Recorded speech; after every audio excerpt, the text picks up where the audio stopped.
তো বন্ধুরা, এই চায়ের স্টলটি ছিল করিমপুর রাজযাত্রার মেলায়। তো আপনারা যদি এখানে আসতে চান, এই মেলাতে ভিজিট করতে হবে। প্রতি এক কাপ চায়ের দাম ছিল প্রায় 20 থেকে 30 টাকা।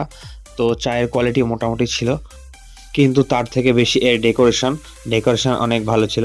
তো বন্ধুরা, মেলাতে ঘুরতে গেছিলাম, একটু ঠান্ডা পড়ছিল যার জন্য চা খেলাম, দেখতে পারছো। তো ভিডিওটি ভালো লেগে থাকলে একটি লাইক করে দেবে। তো আজকের মতো এখানেই, তোমাদের সঙ্গে দেখা হবে আবার পরবর্তী ভিডিওতে। এখনকার মতো বাই বাই।